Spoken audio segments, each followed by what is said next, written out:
You're a superhero.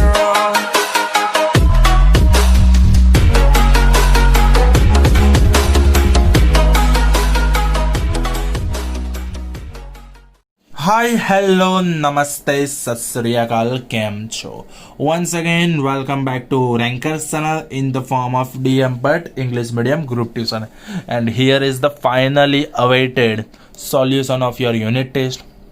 So, देर आए पर दुरुस्त आए, पर यहाँ पे इस वीडियो में हमने पूरा यूनिट टेस्ट का सॉल्यूशन हर एक पॉइंट को प्रॉपरली समझाने वाला हूँ। तो पेन और पेपर लेके मैं भी यहाँ पे आ गया हूँ, कंप्यूटर को छोड़ दिया हमने यूनिट टेस्ट के लिए। तो सबसे पहले शुरू करते हैं प्रभु का लेके नाम। Instruction, there are 4 section and 12 question in the paper. हम तो हर एक को सॉल्व करने वाले हैं। डू एज डायरेक्टर, जैसा आपने बोला आप हमें वैसा ही करेंगे, आप सिर्फ हमें मार्क दे दो। 1 mark for each question. Identify balance chemical equation from the following. Select correct answer from the given option. Okay, mainly एक बात समझा देता हूँ कि ये पेपर देख के एक बात मुझे काफ़ी सही से समझ में आ चुकी है कि इस बार का बोर्ड का पेपर आसान नहीं होने वाला है। पक्का बोल रहा हूँ, इस साल बोर्ड का पेपर आसान नहीं होगा बेटा, तो ध्यान रखना। चलो, बिजली आ गई है। सबसे पहले इक्वेशन हमें दिया गया है जो बैलेंस करना है। तो एमसीक्यू और एमआरक्यू दोनों हो सकते हैं। एमसीक्यू से मल्टीपल चॉइस क्वेश्चन, जहां पे आपको 4 ऑप्शन दिए गए, उसमें से कोई एक ही सच्चा होगा। पर एमआरक्यू वो इस तरह से क्वेश्चन होते हैं जिसमें एक से ज्यादा ऑप्शन भी सच हो सकते हैं। उसके लिए हमें क्या करना है, हर एक ऑप्शन को बारी बारी चेक करना है। सबसे पहले हमें बोला गया है identify the balance chemical equation. यहाँ पे हम किसी भी इक्वेशन को बैलेंस कब बोलेंगे, जब इसका प्रोडक्ट ऑन रिएक्टेंट दोनों साइड सेम होता है। रिएक्टेंट और प्रोडक्ट दोनों साइड अगर सेम होता है तो उसको बोलते हैं हम बैलेंस इक्वेशन। चलो, यहाँ पे कार्बन, सबसे पहले कार्बन कितने दिए गए हैं, 1। तो यहाँ पे कार्बन 1 है, यहाँ पे भी कार्बन 1 है। यहाँ पे ऑक्सीजन कितने हैं बच्चे लोग, 2। यहाँ पे ऑक्सीजन कितने हैं, 2। तो ये इक्वेशन बैलेंस्ड है। इतनी बात समझ में आ गई, यस और नो? चलो, थोड़ा नजदीक जाते हैं, थोड़ा और अजी, थोड़ा और। ओके, यहाँ पे दूसरा इक्वेशन है H2 + O2 gives H2O। Hydrogen यहाँ पे 2 है, यहाँ पे हाइड्रोजन 2 है। यहाँ पे ऑक्सीजन के 2 मॉलिक्यूल है, पर यहाँ पे 1 ही है, ऐसा चलता नहीं है भाई। तो ये इक्वेशन बैलेंस नहीं है भाई। 2PbO यानी lead oxide plus carbon gives Pb + CO2। ये हो गया हमारा रिडक्शन यानी रेडॉक्स वाला प्रोसेस, जहां पे लेड ऑक्साइड का लेड में हो रहा है रिडक्शन, कार्बन का कार्बन डाइऑक्साइड में हो रहा है ऑक्सीडेशन। बेसिकली यहाँ पे लेड कितना है, 2। यहाँ पे लेड कितना है, 1। यहाँ पे पहले स्टेप में ये इक्वेशन बैलेंस्ड नहीं है। चलो, फिर भी कार्बन चेक कर लो, 1, ऑक्सीजन 2, यानी ये तो बैलेंस्ड है, पर लेड बैलेंस्ड नहीं है। अगर कोई भी चीज बैलेंस नहीं है तो इक्वेशन पूरा अनबैलेंस्ड है। Okay, Fe2O3 + 2Al gives Al2CO3 + 2Fe। यहाँ पे Fe2O3 फेरिक ऑक्साइड 2 है, यानी आयन के 2 मॉलिक्यूल, चलो बैलेंस्ड है। ऑक्सीजन के 3 मॉलिक्यूल बैलेंस्ड है। यहाँ पे एक मिस्टेक है, ये एक्चुअली Al2O3 है, Al2O3 है, प्रिंटिंग मिस्टेक है। यहाँ पे एल्यूमिनियम के 2 है, एल्यूमिनियम 2 है, तो ऑटोमेटिकली ये इक्वेशन चौथा भी बैलेंस्ड हो गया है। ओके, यहाँ पे ये थोड़ी सी प्रिंटिंग मिस्टेक हो गई है, क्योंकि गुजराती और हिंदी मीडियम के पेपर में यहाँ पे Al2O3 ही दिया गया है। तो बेसिकली ये एक प्रिंटिंग मिस्टेक है, वैसे भी ऑप्शन देख लेंगे तो पता चल ही जाएगा। यहाँ पे equation number 1 and equation number 4 सिर्फ ये दोनों ही बैलेंस्ड है, बाकी दोनों अनबैलेंस्ड है। All of the above are balance. नहीं, गलत बात, हाँ मैं गलत। चलो, पहला, तीसरा और चौथा गलत, पहला चौथा सही है। अभी देखो, यहाँ पे हमने सी सही है तो हम डायरेक्ट सी नहीं लिखेंगे। मैंने बोला मल्टीपल राइट क्वेश्चन भी हो सकता है, तो आपको हर एक ऑप्शन को बारी बारी चेक करना पड़ेगा, पहला, दूसरा और तीसरा, तो वो गलत है। तो ऑप्शन यानी आपका आंसर हो जाएगा सी। चलो, इतनी बात समझ में आ गई। Okay, identify me, I am the vessel which carries blood away from the heart to various organs of the body. Okay, D. यहाँ पे वेसल, कौन सी वेसल होगी जो ब्लड को बाहर ले जाती है? सिंपल सी बात है, आर्टरी। कौन सी है? आर्टरी। याद आ गया, आर्टरी है वो ब्लड को बाहर ले जाएगी, आर्टरी वाले ब्लड ले जाएंगे। याद आ गया, मैंने ऐसे समझाया था, आर्टरी वाले ब्लड ले जाएंगे और वेन वाले ब्लड लेके आएंगे। Okay, state whether the following statement is true or false. Correct if it is incorrect. The center of the reflecting surface of the spherical mirror is called pole. तो यहाँ पे देख लो, याद कर लो, इस तरह से हम डायग्राम ड्रॉ करते थे, और यहाँ पे जो इस तरह से डायग्राम ड्रॉ करते थे जिसमें हमने सेंटर को बोला था पोल, तो रिफ्लेक्टिंग सरफेस का सेंटर पोल होता है, ये बात सही है। तो हमें इस तरह से लिखना है कि the following statement is true, following statement is true true true, so there is no need of correction. चलो, इतनी बात समझ में आ गई। ओके, 3 क्वेश्चन खत्म। चौथे क्वेश्चन पे आता है filling the blanks to make given statement correct. The substance that decompose by biological process is called biodecomposed, biodecomposites substance, simple, biodecomposite substances. Okay, यहाँ पे 4 मार्क हमने यहाँ पे एक बाउंड्री लगा दी है और यहाँ पे 4 रन काफी अच्छे से स्कोर कर लिया है। और चलते हैं सेक्शन बी पे। सेक्शन बी पे आते हैं। सो यहाँ पे बोला है कि right balance chemical equation for the following. Aqueous solution of common salt react with the carbon dioxide and ammonia to form ammonium chloride and sodium hydrogen carbonate। ये भी सही वाला है, देख लेना। तो सबसे पहले ये क्वेश्चन जो है एक्चुअली चैप्टर नंबर 2 का है, यहाँ पे गलती से उन्होंने रख दिया है, फिर भी हम समझा देते हैं। तो यहाँ पे बोला गया हमें aqueous solution of the common salt, aqueous solution of the common salt यानी कॉमन सॉल्ट यानी सोडियम क्लोराइड, जिसका एक्वियस सॉल्यूशन यानी उसको हम बनाएंगे पानी में। फिर उसके अंदर हमने क्या डाला है, aqueous solution of common salt react with the carbon dioxide यानी CO2 and ammonia NH3, ammonia એટલે NH3। तो वो सब कंबाइन होके क्या बन रहा है, एमोनियम क्लोराइड। ओके, चलो वापस आ जाओ, यहाँ पे आ जाओ, यहाँ पे बच्चों, एमोनियम क्लोराइड। चलो, एमोनियम यानी NH4 प्लस, क्लोराइड माने Cl माइनस। यहाँ पे दोनों की वैलेंसी सिंगल 1 है, तो ये डायरेक्टली कनेक्ट हो जाएंगे और बन जाएगा NH4Cl। क्या बनेगा, NH4Cl। दूसरा है हमारे पास एमोनियम क्लोराइड के साथ साथ सोडियम हाइड्रोजन कार्बोनेट बोला गया है। क्या बोला है, सोडियम हाइड्रोजन कार्बोनेट। तो सोडियम हाइड्रोजन कार्बोनेट, ठीक है। तो बच्चों यहाँ पे समझ लो कि सोडियम है तो हम यहाँ पे Na+ लिखते हैं, और हाइड्रोजन कार्बोनेट है दैट इज HCO3-। ओके, सो यहाँ पे इसकी वैलेंसी 1 है, इसकी वैलेंसी 1 है, यहाँ तो डायरेक्टली कनेक्ट हो जाएंगे। तो बन जाएगा क्या बच्चों, सोडियम बाइकार्बोनेट भी बोल सकते हैं, सोडियम हाइड्रोजन कार्बोनेट यानी बेकिंग सोडा भी बोल सकते हैं। सो यहाँ पे इक्वेशन कुछ इस तरह से फॉर्म हो रहा है कि जब एक्वियस कॉमन सॉल्ट को पानी में डालते हैं, उसके साथ कार्बन डाइऑक्साइड और एमोनिया की प्रोसेस करते हैं, तो यहाँ पे सोडियम का नंबर देख लो, सोडियम कितने हैं हमारे पास, 1 सोडियम है। सो यहाँ पे सोडियम 1 है, तो सोडियम बैलेंस्ड है।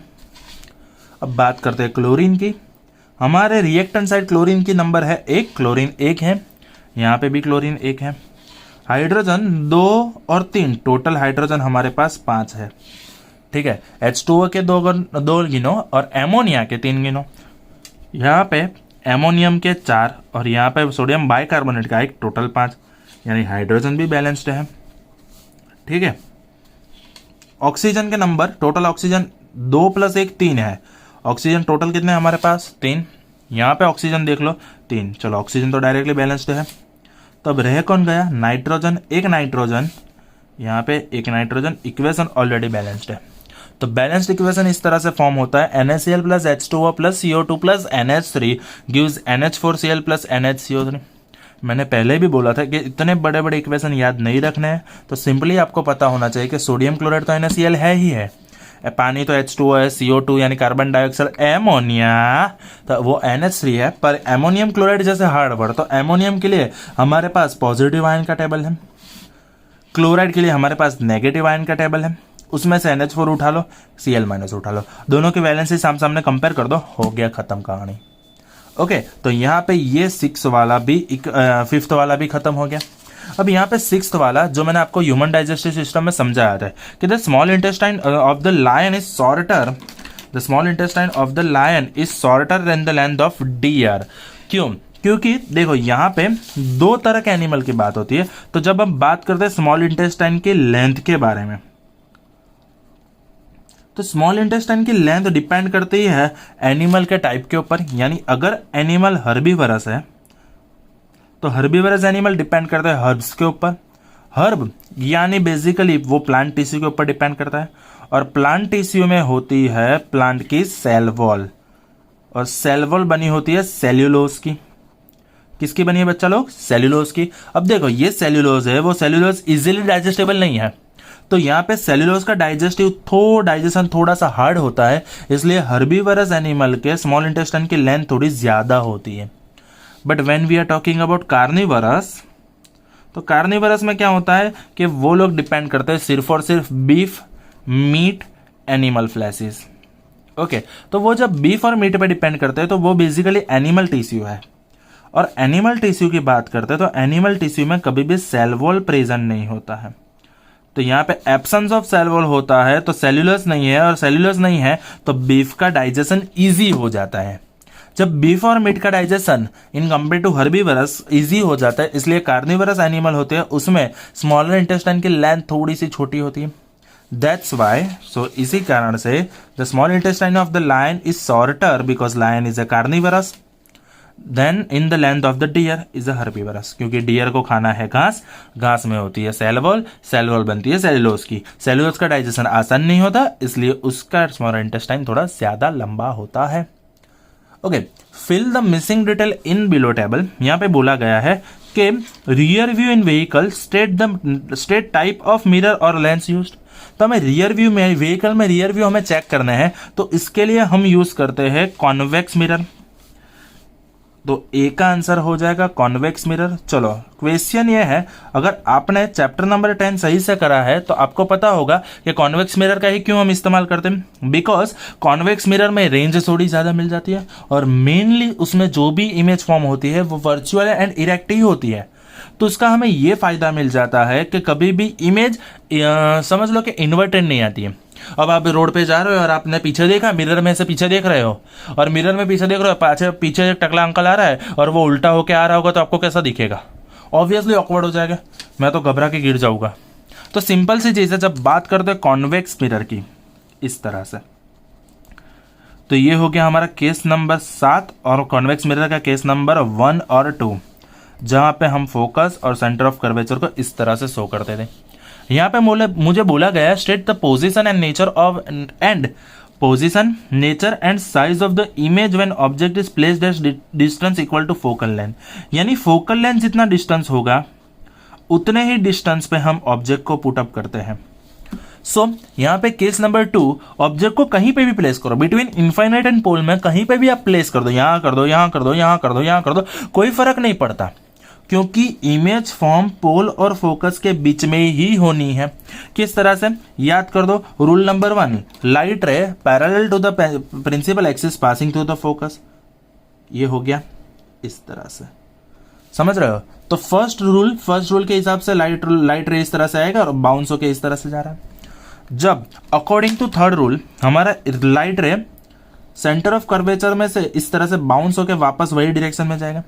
अब यहाँ पे ये लाइट रे इस तरह से जा रहा है, ये लाइट रे इस तरह से जा रहा है, ये दोनों आगे जाके मीटअप नहीं करने वाले हैं, तो उसको पीछे बुला के मीटअप करना पड़ेगा। सो यहाँ पे ये पॉइंट पे ये इंटरसेक्ट हो रहा है, तो यानी यहाँ पे ये फॉर्म हो गया इमेज। सो इमेज पोजीशन में बोली गई है, तो पोजीशन कौन सी हो जाएगी बच्चा? Between pole and focus, between pole and focus. चलो इतनी बात समझ में आ गई। Okay, then nature, obviously nature में हम क्या लिखेंगे? Then nature is virtual and erect, virtual and erect, and distance, okay, and size is smaller than object. What is size is smaller than object. चलो इतनी बात समझ में आ गई, यानी ए क्लियर हो गया, बी क्लियर हो गया। सी की बात करते हैं। ओके, हमें बोला गया है to observe minute part of the watch by watch repairer. Okay, minute part means ऐसे छोटे छोटे पार्ट। तो अभी हमें एक चीज पता है कि हमें कभी भी ऐसे छोटे छोटे पार्ट को देखना है तो हम क्या करेंगे, हम अपने घर में यूज करते हैं मैग्नीफाइंग ग्लास। ओके, तो जो मैग्नीफाइंग ग्लास होता है बेसिकली वो मैग्नीफाइंग ग्लास क्या है, तो वो मैग्नीफाइंग ग्लास है एक्चुअली कॉन्वेक्स लेंस।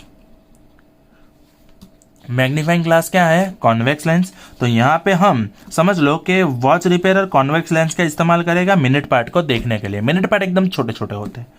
अब कॉन्वेक्स लेंस के केस के बारे में बात करते हैं। वहां पे देखो, तो कॉन्वेक्स लेंस ड्रॉ कर देते हैं सबसे पहले। ओके, ये हो गया optical centre, focus, centre of curvature, focus, centre of curvature. Object को प्लेस किया है कहाँ पे, state the position, nature and size when object is place focal length पे। फोकल लेंथ यानी फोकस के ऊपर उसको प्लेस किया है। फोकल लेंथ यानी क्या होता है, focal length is the distance between optical centre and focus. So यहाँ पे light ray parallel to the principal axis passing through the focus. और हमारा कॉमन रूल हाईवे, तो ऑप्टिकल सेंटर में से जो भी लाइट रे पास होगा वो हाईवे की तरह सीधे सीधा निकल जाएगा, कहां पे भी रिफ्रैक्ट होता नहीं है।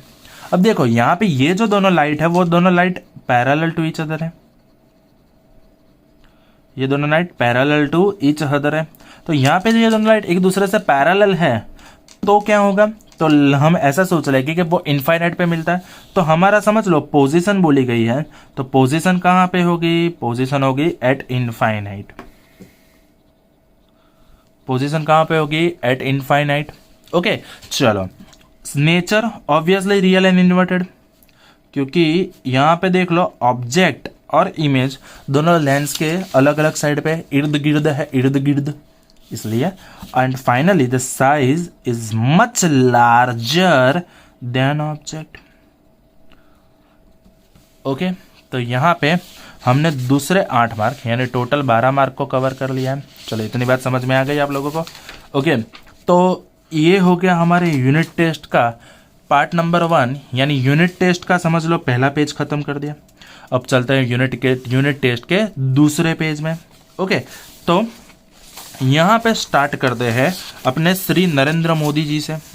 सो हमें बोला गया है our prime minister Shri Narendra Modi launched गंदगी मुक्त Bharat program on 8th August. Explain in your own words about how would you plan waste management to make such programs useful. अगर आपको इस तरह से प्रोग्राम यूज करने हैं तो आप क्या करोगे, तो एक्चुअली हम देखने जाए तो हमारे घर में 2 तरह के वेस्टेज होते हैं। एक होता है बायो डिकम्पोज वेस्ट, जो बायोलॉजिकल जो भी एकदम बायोलॉजिकल छोटे छोटे पार्टिकल्स रहते हैं उससे वो डिकम्पोज होता है। ओके, और दूसरा होता है नॉन डिकम्पोजाइट, यानी हमारे समझ लो प्लास्टिक होती है, टीन होता है, ये सब चीज होती है जो डिकम्पोज नहीं होती है। तो हम क्या करेंगे, सबसे पहले ये पूरा चैप्टर नंबर 15 में आपको क्वेश्चन नंबर 19 दिया गया है। ओके, डाइजेस्ट में chapter number 15 question number 19।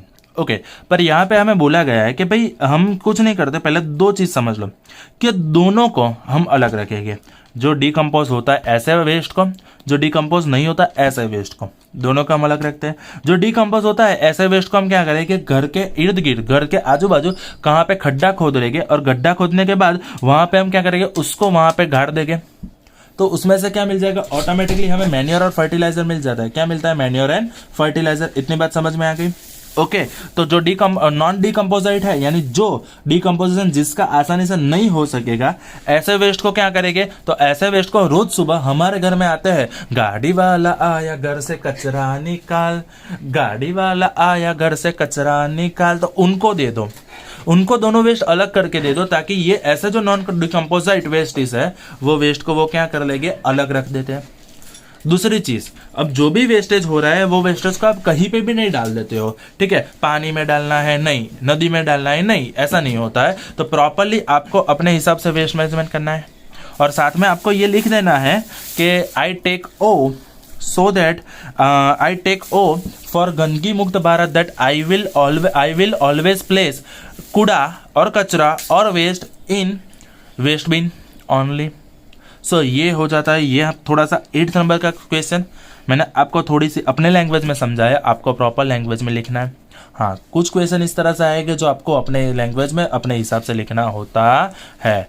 Okay, तो स्टार्ट करते हैं section C. So section C we are starting answer following questions, each questions carries 3 mark, यानी 3 मार्कर क्वेश्चन की शुरुआत करने वाले हम लोग। सो यहाँ पे 3 क्वेश्चन, टोटल 3 मार्क के। कितने आदमी थे? 3 सरकार, तीनों को 1-1 मार्क मिलेंगे। So why do we paint object made up of iron? To resist or to protect it from getting rusted. उसके ऊपर जंग ना लग जाए इसके लिए हम उसका पेंट लगा देते हैं, ताकि उसके ऊपर पेंट का कोटिंग हो जाए और वो उसका ऑक्सीडेशन ना हो। Why is nitrogen gas filled in the food packet containing oils and fat? Because to prevent it gets oxidized, उसका ऑक्सीडेशन रोकने के लिए हम उसके साथ नाइट्रोजन गैस भर देते हैं ताकि वो पूरा खराब ना हो जाए, स्पॉइल ना हो जाए। Which processes are responsible for A and B? It's rusting, okay, and oxidation. Mainly we can say oxidation process is there. Okay, done. Perform following activity at your home. Answer the question based on your observations. So यहाँ पे 10वां question है। Take a big shining spoon. Try to observe your face on its convex surface, bulging surface. यहाँ पे बोल दिया है convex surface. So basically हमारी जो एज है वो मिरर बन गया। So यहाँ पे ये जो स्पून है वो बन गया कॉन्वेक्स मिरर। ओके, तो कॉन्वेक्स मिरर में do you see the image? Obviously image तो देख ही सकेंगे ना, मिरर की तरह फॉर्म होता है। इज इट बिग और स्मॉल? ऑलवेज स्मॉल, क्योंकि कॉन्वेक्स मिरर के 2 केस है। दोनों केस में जो इमेज है वो तो या तो पॉइंटी मिलती है या तो ऑब्जेक्ट से काफ़ी छोटी मिलती है। Not the distance between your face and spoon in centimetres. So यहाँ पे दोनों के बीच का डिस्टेंस हमें मेजर करना है। हम यहाँ पे लिख सकते हैं कोई भी डिस्टेंस, समझ लो, क्योंकि जब हम बात करते हैं कॉन्वेक्स मिरर की तो हमें पता है कि वो पोल और फोकल लेंथ के बीच में कहीं पे भी इमेज फॉर्म हो जाती है। ओके, सो यहाँ पे समझ लो कि वो इनफाइनाइट से ज़्यादा नहीं हो सकेगी, तो हम 15 सेंटीमीटर, 10 सेंटीमीटर, 12 सेंटीमीटर कुछ भी लिख सकते हैं। Take the spoon away from your face slowly, धीरे धीरे धीरे धीरे धीरे धीरे धीरे धीरे। तो does the image get inverted? No. आप ऑब्जेक्ट को दूर ले जाओ या तो नज़दीक ले जाओ, उसमें कोई फर्क नहीं पड़ता। इमेज थोड़ी थोड़ी दूर होने लगेगी, छोटी होने लगेगी, पर इन्वर्ट नहीं होगी। इफ यस, नहीं। Again measure and write the distance, नहीं है। And if no, state the reason. Because in convex mirror the image formed in all the cases in all the distances is always real and virtual and erect, is always virtual and erect। यहाँ पे काफ़ी सही सवाल आ गया है। ये सवाल थोड़ा सा मेरा फेवरेट भी बन चुका है। तो यहाँ पे देखो, सबसे पहले मैं आपको छोटी सी बात बता देता हूँ। जब ओजोन की बात करते हैं, बोला गया है ozone molecule are constantly formed and destroyed by the atmosphere. Basically होता क्या है, जब O2 यानी ऑक्सीजन जो हमारे एयर में होता है, एटमॉस्फेरिक ऑक्सीजन के ऊपर सन की यूवी लाइट गिरती है तो वहाँ पे ऑक्सीजन के मॉलिक्यूल रिलीज होते हैं। अब ये जो रिलीज हुए ऑक्सीजन के साथ मिल जाते हैं और वो फॉर्म करते हैं O3 that is known as ozone. वो होते हैं ओजोन, समझ रहे हो? ओके, सो यहाँ पे एक चीज़ समझ लो कि ये जो है एक्चुअली ये है हमारे सूरज दादा। जो यहाँ पे सूरज दादा थोड़े से गुस्सा हो चुके हैं, आप लोग देख सकते हो। ये है हमारे सूरज दादा और ये सूरज दादा ये थोड़ा सा गुस्सा है, ये थोड़ा सा गुस्सा है। और गुस्से होने की वजह से यहाँ पे हम 3 कपल को देख सकते हैं। कितने कपल है? 3 कपल। ओके, एक ये वाला कपल है, यानी ये O2 मॉलिक्यूल है जो मैंने ग्रीन कलर से हाईलाइट किया है। ओके, दूसरा जो है ये पिंक वाला कपल है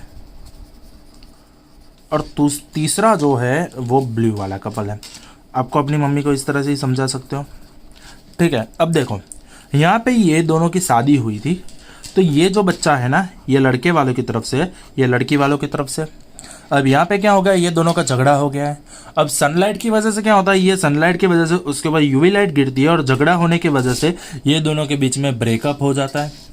अब ये दोनों के बीच में जो ब्रेकअप हो गया, तब यहाँ पे हो गए छूटा छेड़ा, तलाक हो गए। और तलाक होने की वजह से लड़की वाला यहाँ पे चला गया, लड़का वाला अपनी फैमिली के साथ आ गया। ये खुश होते हुए जा रहा है, ये लड़का रो रहा है, देख सकते हो आप लोग। तो यहाँ पे क्या हुआ, सिंपल सिचुएशन है कि लड़के वाले और लड़की वाली दोनों साथ में हो गए हैं। यहाँ पे देख लो, ये 3 कंबाइन हो गए और यहाँ पे ये गुलाबी वाले लड़की वाले है, ये लड़की वाले कंबाइन हो गए। सो यहाँ पे एक ऑक्सीजन मॉलिक्यूल इसको मिल गया, एक ऑक्सीजन मॉलिक्यूल इसको मिल गया, ये बन गया O3, ये बन गया O3। ओजोन, हम भी खुश तुम भी खुश, मेरा दिल जिस दिल पे फिदा है। कैसे रो रहा है बेचारा, एक बेवफा है, हाँ बेवफा है। ओके चलो देखो, तो a family member of yours who has never studied about this tries to understand the cartoon picture but it's unable to understand it. Obviously इतना गंदा दौड़ेगा तो कहाँ से पता चलेगा, थोड़ा अच्छा दौड़ दो गुजरात बोर्ड वालों। He knows that there are no such living forms in the atmosphere but he is not able to understand names like O, O2, O3. Also process explained. So how would you explain it to the family member? State it on your words. तो यहाँ पे हमारा 15 chapter में से ही 30 number का question है। एक बात समझ लो, कुछ नहीं है कि जब ऑक्सीजन मॉलिक्यूल एटमॉस्फेरिक ऑक्सीजन के ऊपर सनलाइट का यूवी लाइट की वजह से ऑक्सीजन मॉलिक्यूल ब्रोक डाउन होते हैं ओ, यानी ये हो जाता है हमारे इंडिपेंडेंट ऑक्सीजन मॉलिक्यूल्स, वो कंबाइन होते हैं दूसरे ऑक्सीजन के साथ, क्योंकि वो ज़्यादा देर तक इंडिपेंडेंट नहीं रह सकते। वो इर्द गिर्द के ऑक्सीजन के साथ तुरंत जुड़ जाएंगे, तुरंत चिपक जाएंगे, तुरंत उसको साथ में ले लेंगे और बन जाएगा O3 ozone. Ozone is not good for health, हाँ समझ लेना। जब तक O2 है ना वो हेल्दी है, लेकिन जैसे ही वो O3 बनता है ना इट इज़ नॉट हेल्दी। यहाँ पे O2 का ब्रेकअप हो गया ना, इसलिए ये है जहरी हो गया, इस तरह से पॉइजनस हो गया। ठुकरा के मेरा प्यार मेरा इंतकाम देखेगी। ओके सो यहाँ पे मजाक को साइड में रखते हुए अब आपके दो काफ़ी इंपॉर्टेंट क्वेश्चन, दोनों का मैं इंडिविजुअल सेंड करता हूँ। क्यों? क्योंकि ये यूनिट टेस्ट का सॉल्यूशन था, 1 2 3 मार्कर आसान है। यहाँ पे हमें दो क्वेश्चन दोनों 2 मार्क में, पर दोनों इंपॉर्टेंट है। Draw a label diagram showing internal structure of human heart, वो भी मैं आपको समझा देता हूँ। Explain in short about the 4 organs of human excretory system, तो वो भी मैं आपको समझा देता हूँ। तो इसके लिए पहले इतना समझ लो कि मैंने जो आपको तीन सेक्शन के जितने भी क्वेश्चन समझा दिए वो आपको सही से लिख के PDF बना के मुझे सेंड करनी है। मीन्स आपको क्या करना है, आज के होमवर्क में ये दोनों क्वेश्चन तुरंत आ जाएंगे, तो आपको एक पूरी PDF बना के उसका homework as a form of exam आपको मम्मी के सामने ऐसे ही लिखना है और फिर उसको भेजना है हमारा जो भी निधि दीदी को भेज दो। और निधि दीदी को भेज देंगे तो वहाँ पे मैं अभी चेक कर लूँगा कि आपने बराबर लिखा है। उसके बाद आप स्कूल में जाओगे तो आपको स्कूल की बुक में ही लिखना है, पर स्कूल की बुक में लिखने के बाद हमें सबसे पहले चेक करवाना है। तो आज के वीडियो में सिर्फ इतना ही रखता हूँ। ओके, पूरा पेपर अच्छे से प्रिपेयर कर लो, ये भी मस्त ड्रॉ कर देना, ठीक है। आपको कुछ नहीं करना है, कुछ इस तरह से दिखा दो ना तो भी चलेगा। ये O बन गया O2, ये O इसके साथ, ये O उसके साथ, इस तरह से, समझ रहे हो? ओके डन है ना? चलो bye bye, thank you, that's it from my side. You're a superhero.